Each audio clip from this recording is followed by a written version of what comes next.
اس مہینے میں نبی صلی اللہ علیہ وسلم سے جو عمل ثابت ہے وہ کیا ہے؟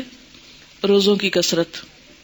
حدیث میں آتا ہے، ترمذی کی حدیث ہے، حضرت ام سلمہ رضی اللہ تعالی عنہا فرماتی ہیں، ما رأیت النبی صلی اللہ علیہ وسلم یصوم شہرین متتابعین الا شعبان و رمضان.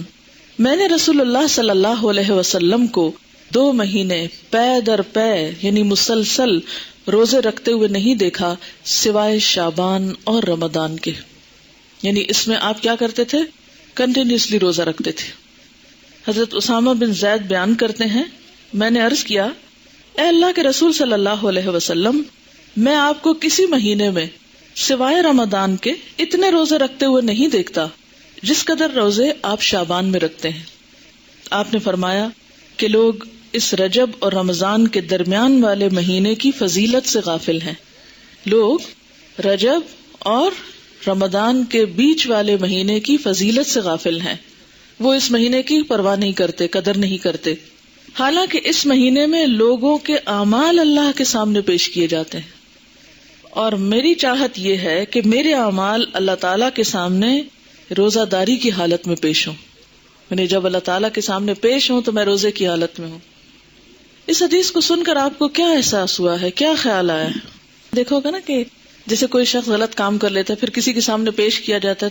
مثلاً آپ پرچہ دیتے ہیں، پیپر دیتے نا، تو اس میں کچھ گڑبڑ کر جاتے ہیں، کوئی سستی کرتے ہیں، غفلت کرتے ہیں، جواب صحیح نہیں لکھتے.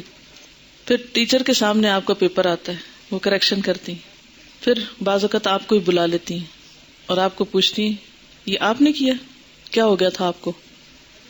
اگر آپ ایک ایسے اسٹوڈنٹ ہوتے ہیں جو ادروائز بہت اچھے ہیں تو وہ آپ کی اس اچھائی کی وجہ سے کیا کریں گی؟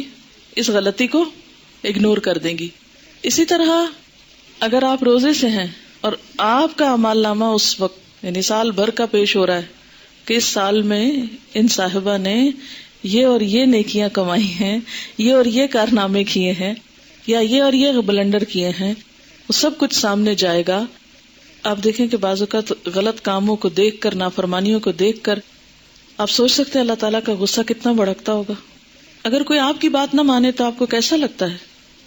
کوئی آپ کی بات نہ مانے کیسا فیل کرتے ہیں آپ دیکھیے کہ جب آپ کا رجسٹر، آپ کے سال بھر کے کام پچھلے شعبان سے اب تک جو آپ نے کیا وہ جو پیش ہوتا ہوگا، ویسے تو اللہ تعالیٰ روز بھی دیکھتے ہیں نا، آپ کو ہر لمحہ جانتے ہیں. اس کو پھر میں ایک چھوٹی سی مثال کے ذریعے بات سمجھاؤں گی. جیسے آپ کی ٹیچر کلاس میں روز سبق سنتی ہیں آپ کا، ان کو اندازہ ہوتا ہے کہ آپ کتنا جانتے ہیں، لیکن پیپر دیتے ہوئے آپ کو کوئی وحشت آتی ہے کہ نہیں ہوتی ہے؟ کوئی ٹینشن آپ پر ہوتی ہے؟ حالانکہ آپ روز ٹیچر کے سامنے اچھا یا برا سبق سنا رہے ہوتے ہیں یا کام کیا نہیں کیا، لیکن وہی چیزیں دوبارہ پیپر میں آتی ہیں. تو ہر ایک چیز کا اپنا ایک طریقہ اور ایک قرینہ اور ایک سلیقہ ہوتا ہے نا. تو بالکل اسی طرح روز آپ کا اللہ تعالیٰ کی نظر میں ہونا اپنی جگہ ہے، لیکن لکھے ہوئے اعمال، تصویریں کھینچی ہوئی آپ کی البم، تو سارے کے سارے جب ایک خاص انداز میں پیش کیے جاتے ہیں کہ یہ کتاب تیار ہے، اتنا عمل زیادہ، اتنا کم ہے، اور ہم اس سے غافل ہوتے ہیں تو اور تو کچھ نہیں کر سکتے.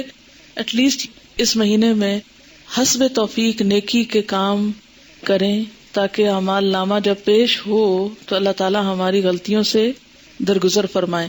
اور آخرت میں تو پیش ہونا ہی ہے نا.